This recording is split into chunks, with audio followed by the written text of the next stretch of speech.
Hello everyone. So for today, we're gonna make something like this. It's a nice, easy to open, or should be easy to open, little flip through. And the back, or front, or back part. And then I like the idea of having something like this. So this is the project I was talking about earlier this week with Project Life cards. Now I want to make sure this is forward facing as I'm sticking them down.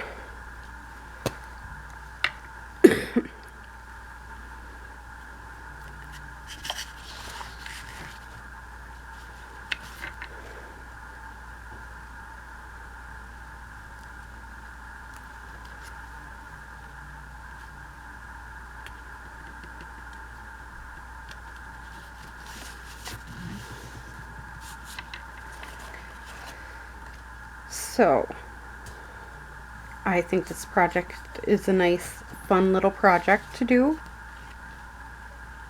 To get your pieces.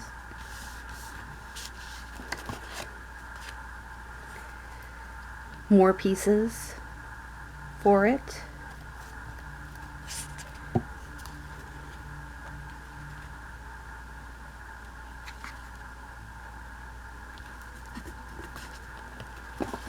And again, I'm just using what I have. I have a bunch of these Project Life cards. I did try going off and dyeing them to see if that'd make a difference and vintage them up a little. But in all reality,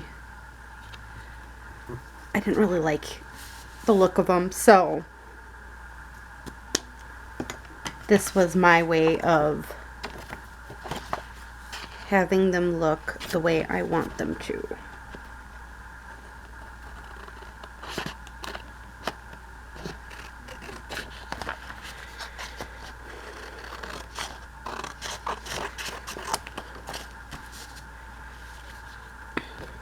I cut the biggest part first, and then I go to the second part.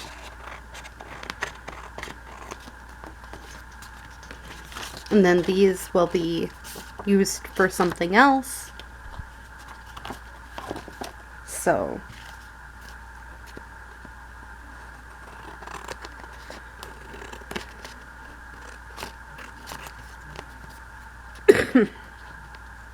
this is how I do it.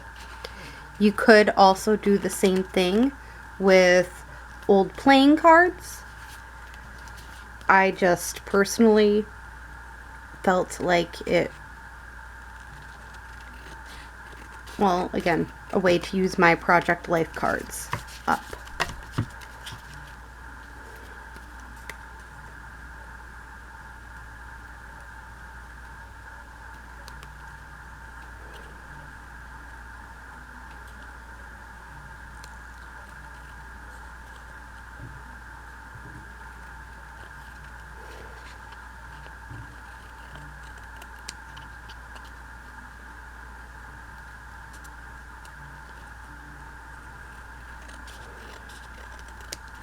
Sorry, I'm concentrating on this. I'll tell you what's been going on this week. Bella started her first day of, well, not really second grade, but of her social, where she gets art, music, phy ed, all that stuff.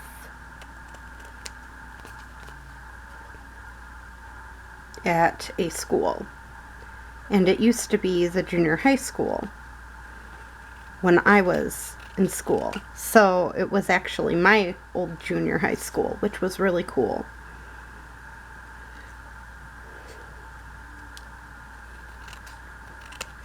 She loves the aspect of going to mommy's old school. Even though my kindergartner is in an old school too of mine. So it's just cute. Explaining to her that, yeah, mommy went there when she was 13. So she feels like she's an older kid, even though she really isn't that old of a child.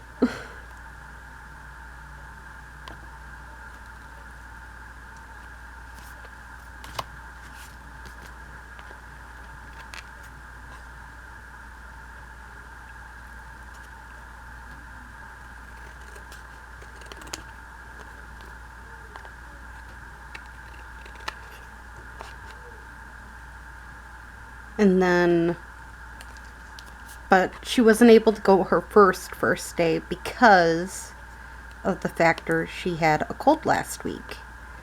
Then my youngest had a cold all week this week. So it's like they're taking turns on me at the moment.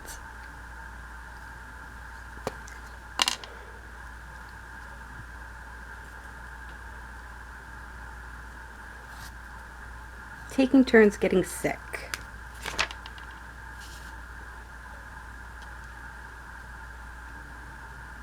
Which is not fun to deal with as a parent. Dealing with your children being sick, it kind of sucks. But my youngest, that was, her first cold out of the school year, I don't think is too bad. But again, it's a bit annoying when you're trying to keep them going every week and in and out. And with COVID, they have the rule if they have a cold or anything else, they're not allowed to go to school. So luckily for me, I pre-planned in case it did happen again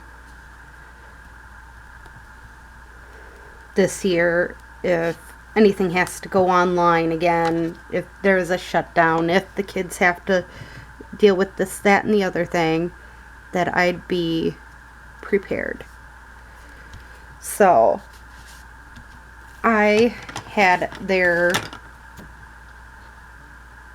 her workbook ready to go for her. All I had to do was get her to do some workbook stuff.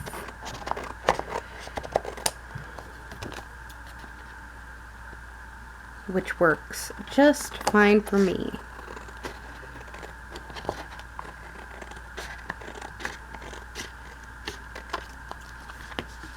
And again, I have some leftovers, but we'll just move it on to the side.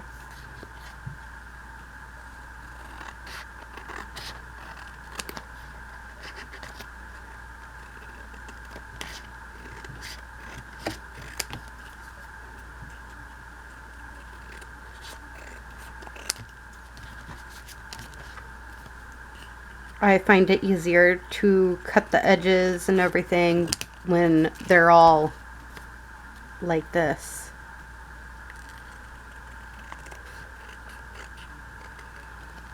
Better.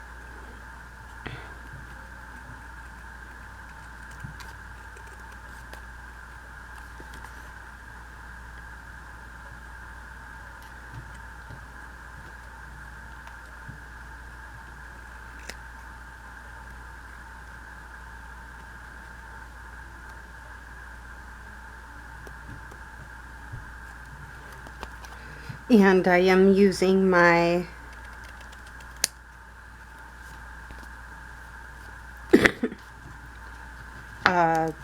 the paper tree collection yet again.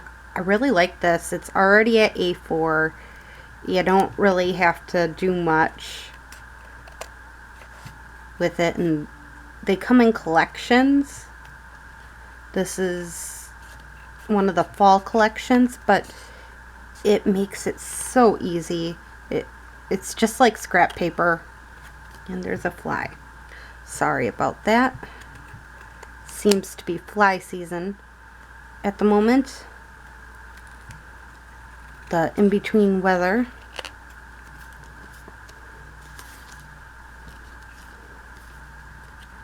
So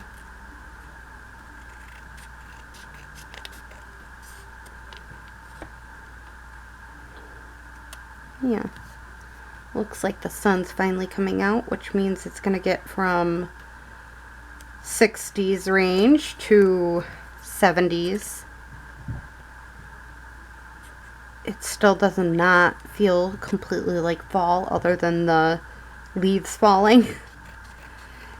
It's been a really, really light, almost summerly fall. My kids have been asking, well, it's so hot outside, can't we go swimming? And it's like, wrong season.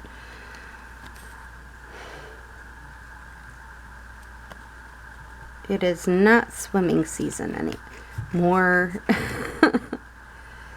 Once you start school, we no longer go swimming except in indoor pools. This is Wisconsin. Because at this point in time, for us to go swimming in lakes and stuff like that, there are tons of E. coli issues. So, can't really do that anymore. Alright, I cut out this, and I know it ain't perfect, but I don't need it to be.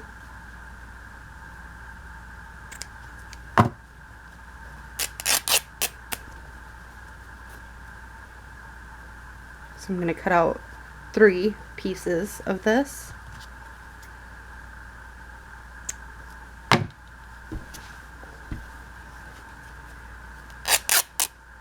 Two,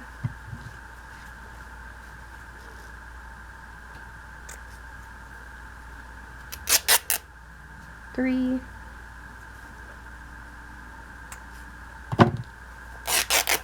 4. I only needed 3. Alright.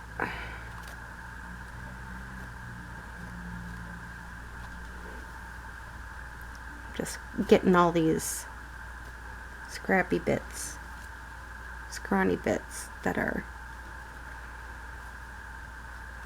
wanting to come off.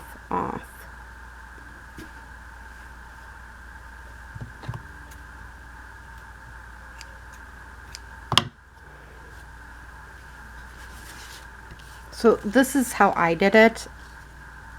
You could do it another way, of course. But how I figured it, because you want a gap in there. You want a small gap.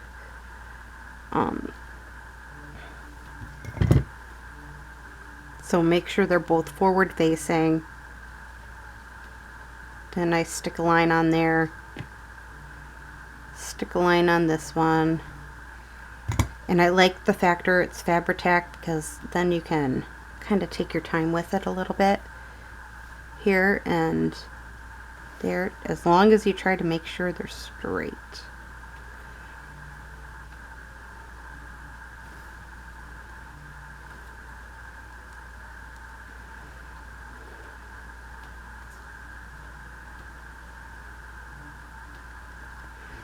And then I take my Fabri-Tac and just get the ends glued down accordingly. And again, I'm gonna take my Fabri-Tac, make sure everything is glued on the way it needs to be glued on. I just find it's easier after it's initially put on to do that. Now, if you think it's uneven, you can straighten it out. It ain't as difficult as it may seem, because you're using something like Fabri-Tac, where it has the ability of moving a little bit here and there. I'm not going to trim this part until I'm ready to at the very end. So the next part is going to be on this side. And sometimes it's easier just doing this.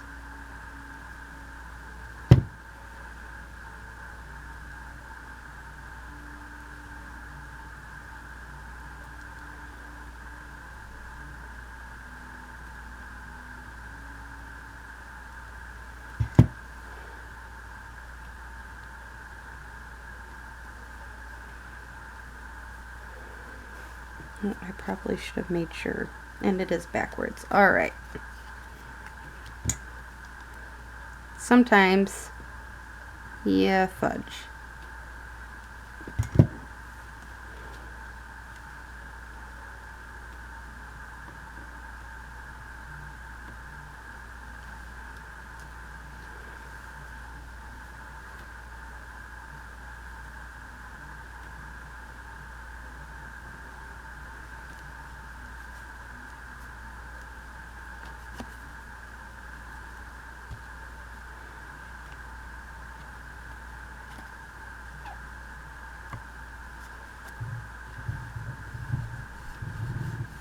I'm just wiping it off with my finger,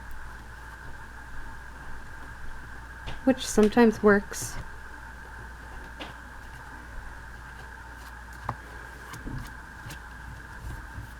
This case, it probably didn't work as much as I wanted it to, but that's okay.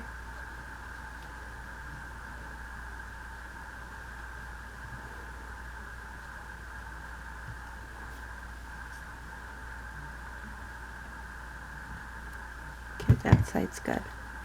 Alright. Again, this is all I do is flip-flap it. This one, it's going backwards this way, so I'm just putting this backwards.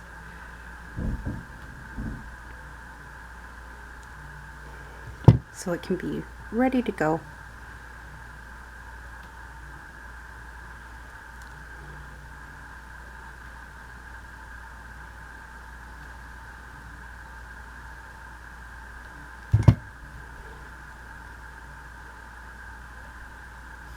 Make sure there's a gap in there. Again, I'm just going to lay this down.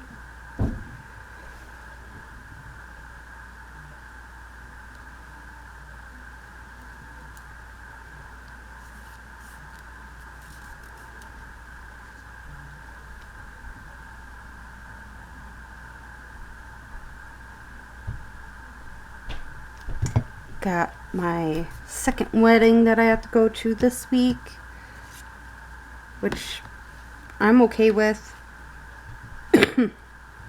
So it'll go according to plan, but I'm first going to line these up.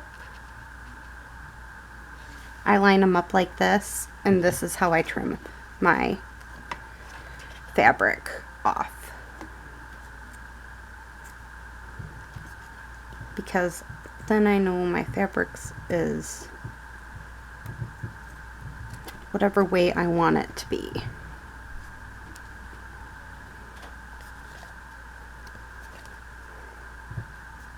Line them up. Gotta line this part up. And again,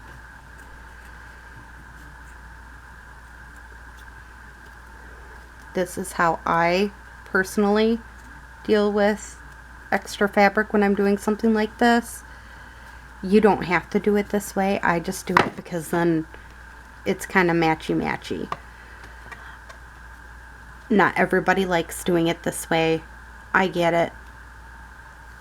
But if you come up with an easier way, please mention in the comments how you do it.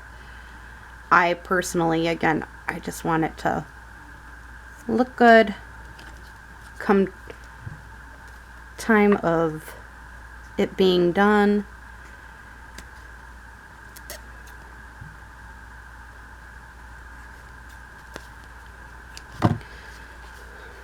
and I forgot to go off and distress my pieces, so I'm just going to go back in and distress everywhere I think it may need distressing.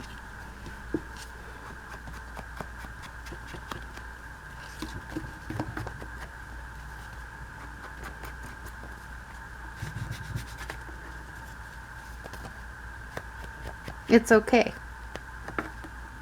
Not everything has to be perfect. Again, I forgot to distress. It's an easy fix. And you may like a different type of distress look, like with marker or with something else. So, I mean, honestly, do you.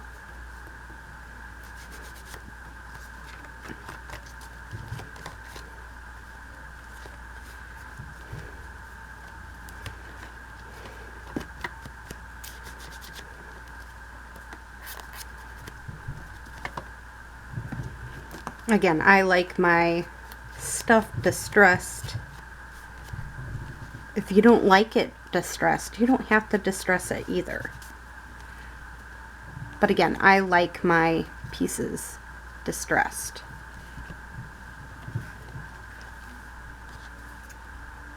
Do not like these itty bitty pieces of fabric coming up though. So it should be, it might be a little crooked. That's gonna happen. You're not gonna get it utterly perfect. So don't worry about it. Don't try to obsess about the perfect. So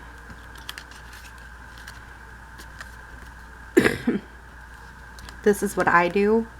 You don't have to do it my way. I want to make sure it's going to be easily made in and out. Alright. So, yeah, you could easily take a bone folder and fold it up the way, or do it perfect and everything, but I personally find it's easier sometimes to just take your bone folder and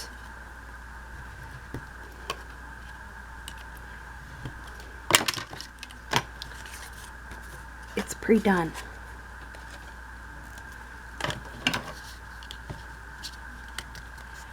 So, like this.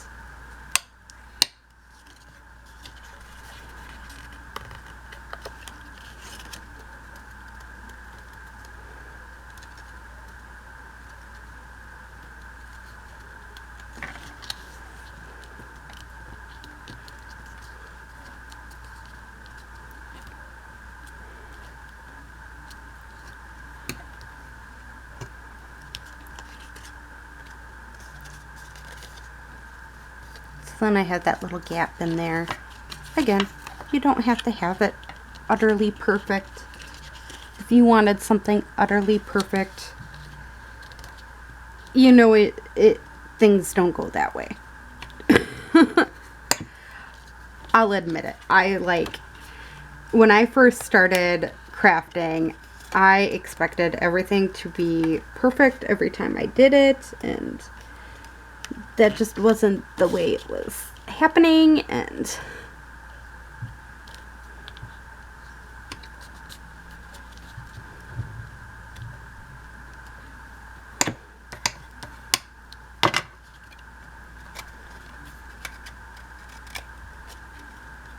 now let's see, with it being cornered like that, how well it goes in. Yeah, perfect. Has a little gap in it, so it has space to move in and out. And if stuff is added to it, it'll still have space. So now I'm going to take some art glitter glue. And I like these closures. I just recently started making these closures because I was afraid of them. Because everybody who I've seen use these closures has, you know, the scoring board and everything, and it definitely makes it a little more, oh my goodness, it needs to be perfect, and it don't.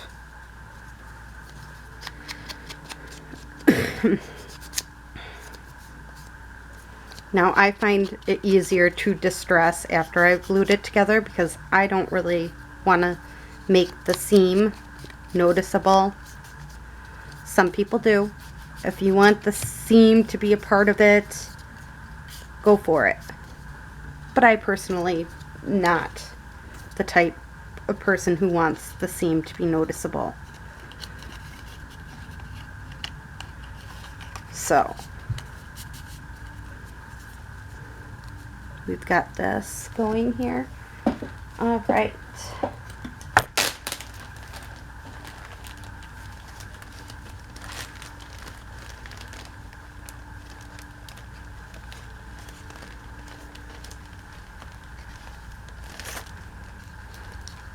I really want that piece in there. And then, what else can we do?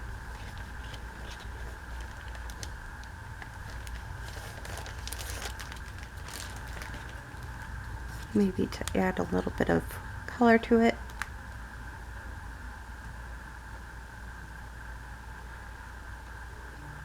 Oh, there's that dang fly. Just keeps on wanting to bother me. No, I don't want that. Let's see. What else do we have here?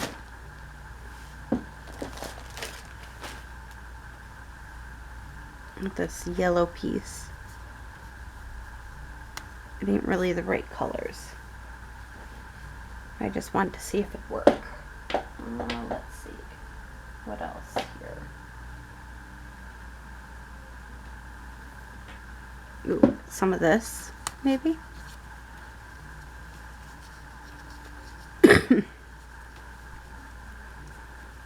This is just one of them really thin pieces, but I kind of like it.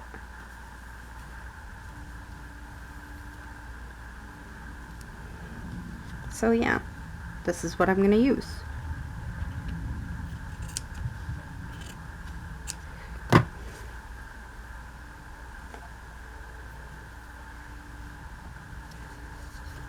And because it's so thin, I'm just going to use my art glitter glue across here.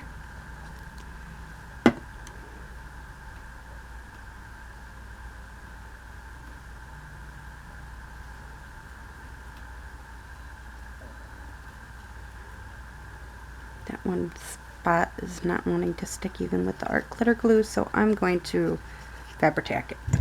Sometimes that happens. If one glue does not work, sometimes you got to use a different one. It's okay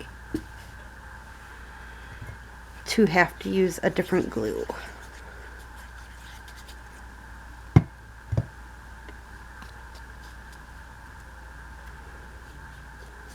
And I went to glue this before doing that. But see, it turns out in the end. So a perfect little journaling booklet.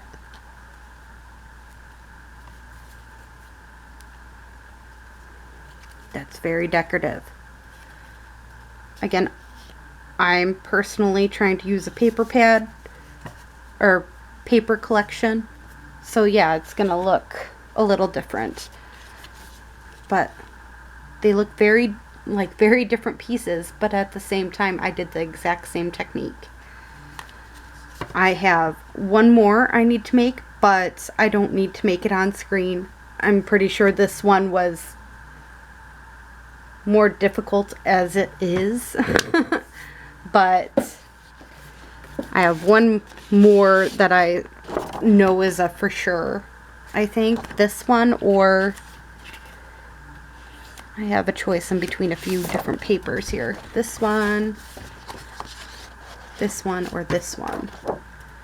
And I'm not sure which one I'm going to use exactly yet. I think I really want to use this one for that particular piece. So I'm probably going to end up using this one for the last one that I'm going to do. But also, you could easily use one of your own papers or a digital kit I mean, you don't necessarily need it to be cardstocky. You can use copy paper, and it just makes a cute little booklet with it. So you don't necessarily need to do this. Now, I personally want to make sure there's 3. I want to get done with 3 of these. So I will be making these separately. And I'm probably going to do the same thing with my other 2 kits. Make the same thing. So, and actually with what I'm going to be making next, I just want to do a quick show. This will be our next tutorial video, a pocket booklet, which I think will be fun. You can make it into a tuck spot. You can make it into a journaling, you know.